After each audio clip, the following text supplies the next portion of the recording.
Ayan mga ka-driver, magandang araw sa inyo.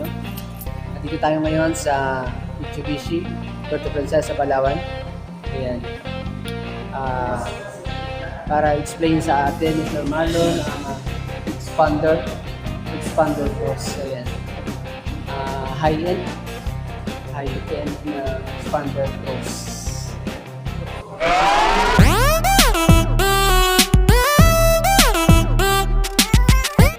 Today, magandang araw po sa ating mga nanonood. No? So, I'm Marlon, Sales Executive. By the way, welcome sa Mitsubishi Palawan. So, ako yung agent na mag-a-assist po sa inyo at ipapakita ko sa inyo kung ano yung features ng ating expander cross, which is ito yung bago and top of the line na expander cross. Okay, let's go! So, yan, una nyo mapapansin, yung front grille. So, yan ang unang nagbago dito sa ating latest na expander cross. So by the way, ito ang ating high-end or top of the line expander cross, sunrise orange ang kulay ng ating unit. So pagdating sa headlamp, mapapansin nyo yung T-shaped design. Ayan. So naka-LED headlamp, T-shaped design. And then ito yung ating park light. Ito. Ayan, yung ating park light. So, dyan na rin integrated ang ating turning signal.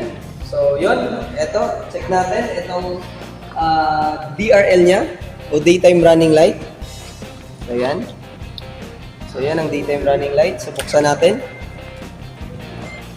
Turning signal ay integrated na rin dito sa ating daytime running light. So, sa bandang baba siya. Okay? Sobrang ganda. And then, check natin ang LED headlamp.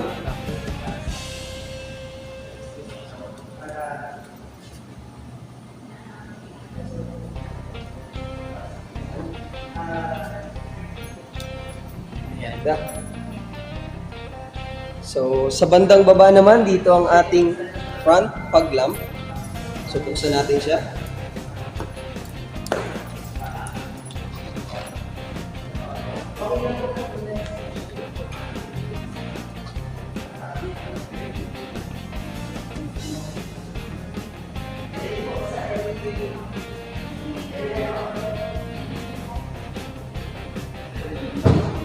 Yun.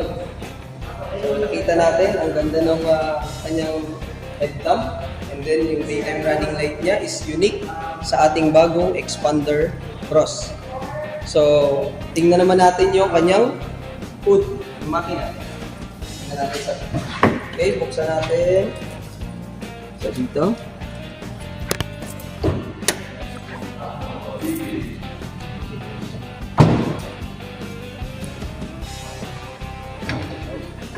Nakalak. So, tignan natin.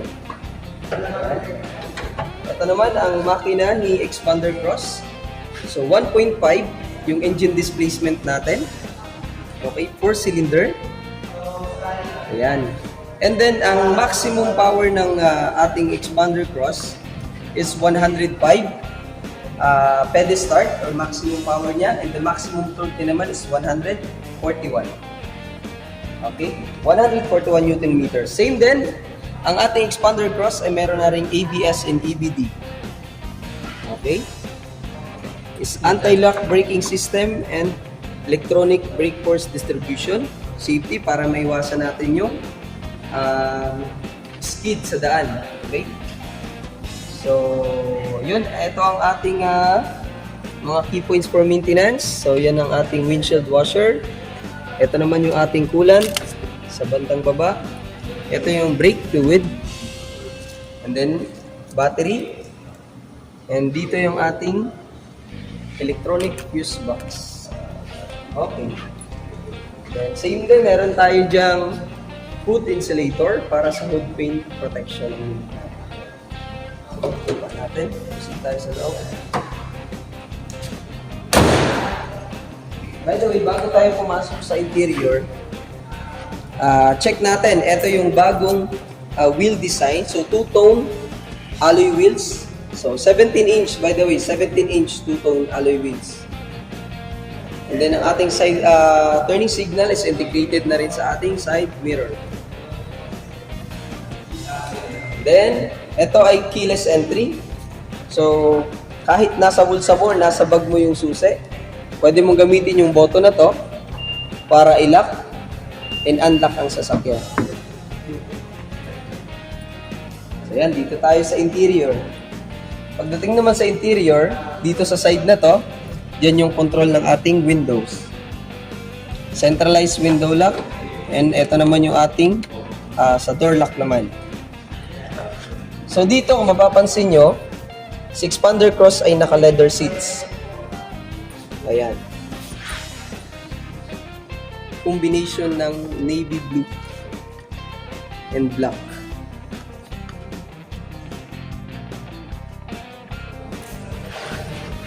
Ayan. And then, pasok tayo. Ito naman, sa side na to, yung control ng ating side mirror. And then, meron tayong auto fold para sa side mirror. And then, equipped na rin siya with MES or what do you call this? Yung traction control. Okay. So, yan. Para maiwasan yung skid or madulas sa sa daan. Okay, then ito naman ay para sa steering wheel natin na adjust, tilt, and telescopic. Okay. And then actually these features pala, nakalimutan ko. Yung features na yan is active view control. So ginagamit siya sa mga cornering, lalo na pagka madulas yung daan tapos mga likuin. Maiwasan natin mag-overshoot o undershoot sa daan. Yan yung kagandahan ng features na yan. Tapos itong upuan natin, na-adjust natin. Yan, sa height niya. Okay. Tapos for forward and backward. Okay. And then, ang steering wheel natin is equipped na rin ng audio control and cross control. Ayan. Tapos, yung sa yan, meter cluster natin, tingnan natin, digital. So, new design. Actually, ang steering wheel niya, itong steering wheel niya is kamukha niya na yung Montero. Ganito yung steering wheel ng Montero. And then, meron na rin tayo ditong voice command. So, ayun.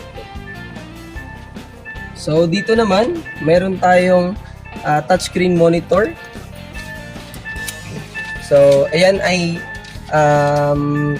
equipped na rin with Android Auto and Apple CarPlay.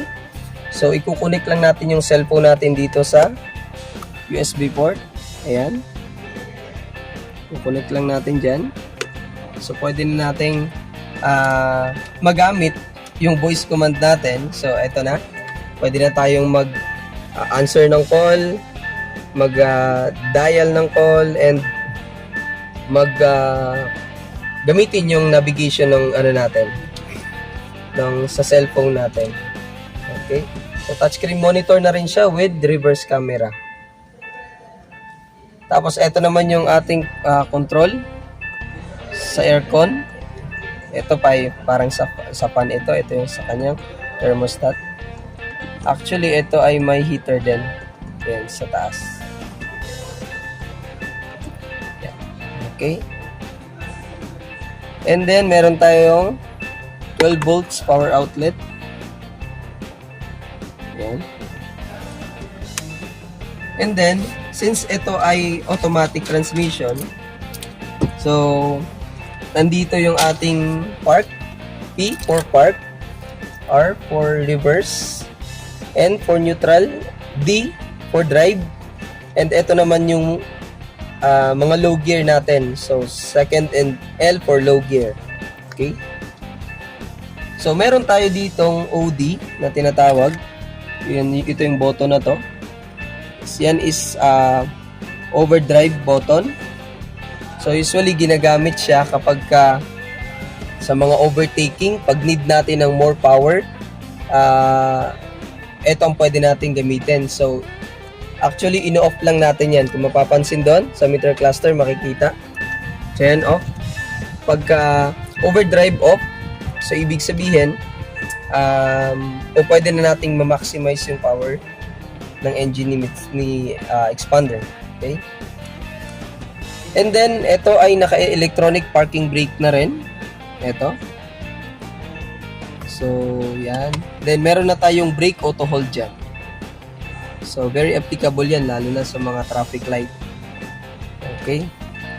And then, dito sa side na to, meron tayong console box. And then, meron na siyang tissue holder. Ayan.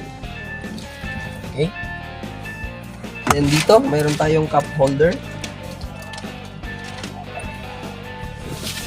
So, yun. Dito, sun visor, boom light, mic, and then, para sa ating front passenger. And then, dito naman, ating glove box. Okay. So, dyan pa yung mga documents. Okay, let's move. Second row.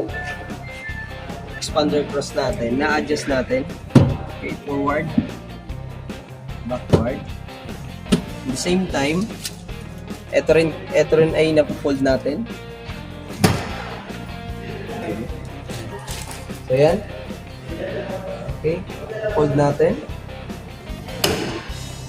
And then, ito na rin yung access para sa third row.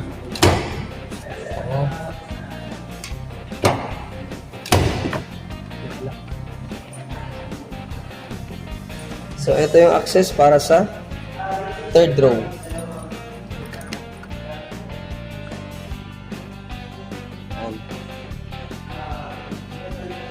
Natin, ayan, mapapansin nyo, pag i-adjust nyo ng ganyan, malawak pa yung legroom niya.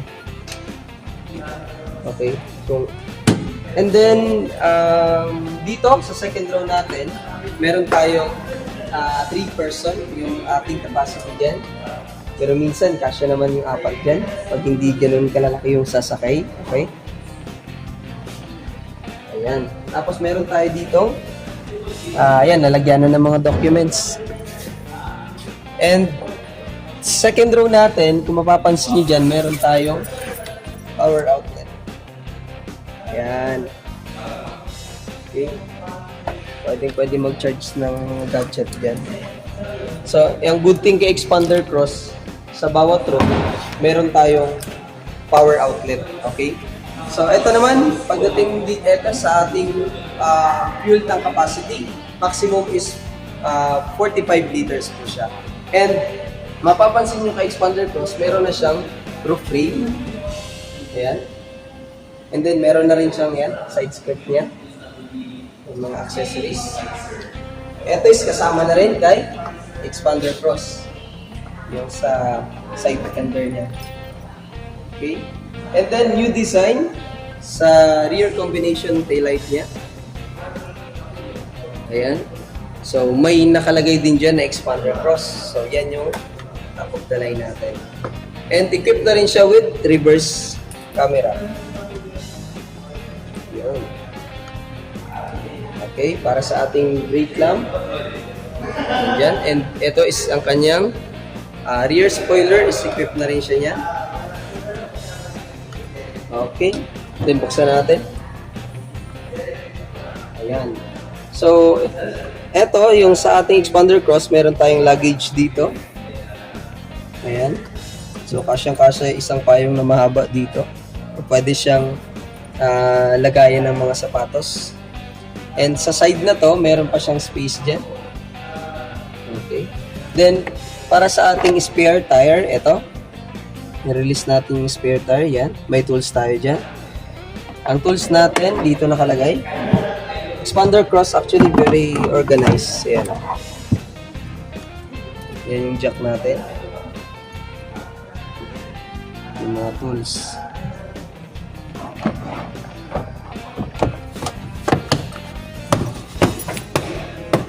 Okay.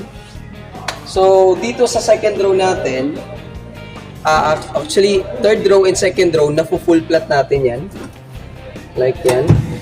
Kung meron tayong mga karga, so need natin ng more space. Pakita ko sa inyo. Yan. Sa kabila, iyan din natin. Baba din.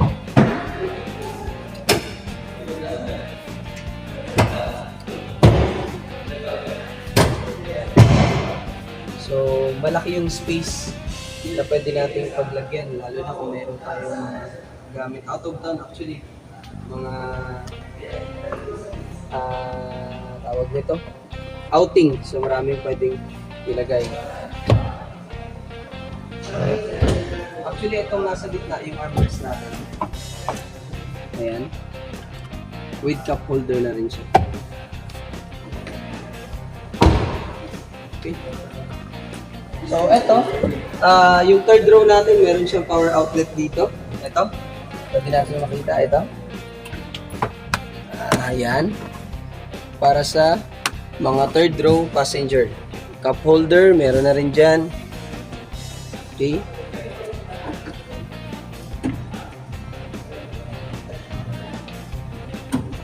Ayan. So, buka natin. Okay, ito yung sa second row natin. So, pwede natin silipin. Very spacious talaga si expander cross natin. Tapos dito sa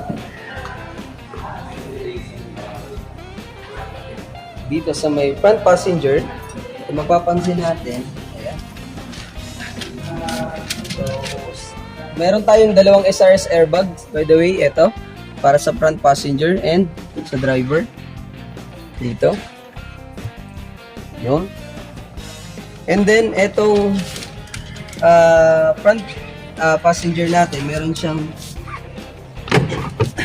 tray dyan. So, maximum 2 kg yung pwedeng ilagay. For example, maulan at ilalagay mo yung payong dyan, pwede, sapatos. Pwede dyan. Okay. So, yan. Para sa adjust naman, ito. Ito. Forward and backward. So, yan. Pwede. So, yan. Pagdating sa speaker, meron tayong 4 speaker. Ito. Bawat door, meron tayo niyan. Yan yung sa front passenger. Ito yung sa driver sides. And then, meron tayong tweeter speaker. Ayan. So, that's it.